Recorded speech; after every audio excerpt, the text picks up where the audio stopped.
আসসালামু আলাইকুম প্রিয় দেশবাসী। মরহম কবিরাজ আমার একটা বোনের কাজ নিছিল, মানে কাজটা সমাধান করার জন্য অনেক চেষ্টা করছে, সেই চেষ্টায় ব্যর্থ হয়েছে।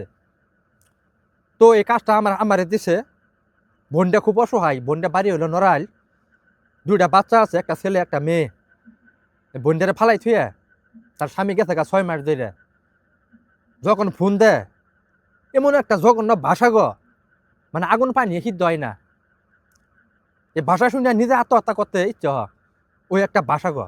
যখন ফোন দেয় তখন ওর স্ত্রীর বলে যে তোর বাপের কাছে ফোন দিছ, তার কোনো খোঁজ খবর নেই না, কোনো বরণ পোষক, কোনো খাবার ঠাবার দিতেছে না। সে অন্য একটা মেয়ে নিয়ে মানে অংতামাশা করতেছে, ফুর্তি আছে। তো বোনটার জন্য দোয়া করবেন, বোনটার জন্য কাজ করতে আইসি। এটা দেখেন শ্মশানে, এটা হলো নদীর কিনার। জীবনের রিস্ক নিয়ে কাজগুলা করার লাগে। তো বোনটার কাজটা মনে করুন যে এখন করবো আপনারা বোনটার জন্য।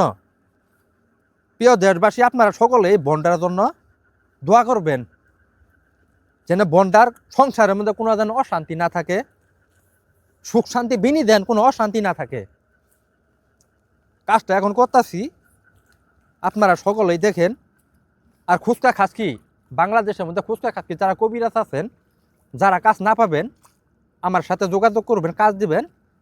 আল্লাহর কাছে আশা করি গ্যারেন্টি সহকারে কাজ করে দিমু।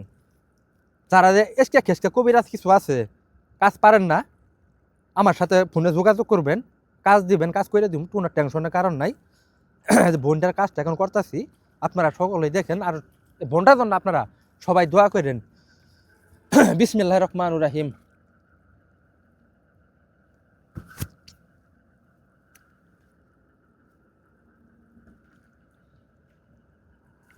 আপনারা সকলে ভালো থাকবেন, সুস্থ থাকবেন। বোনটার জন্য কাজটা চালান দিয়ে দিলাম। নদীতে বাইশা গেতাছে, ওর স্বামীও নদীর মতো তার কাছে বাইশা বাইশা আসবো, নদীর মতো। আপনারা সকলে ভালো থাকবেন, সুস্থ থাকবেন। খুদা হাফেজ।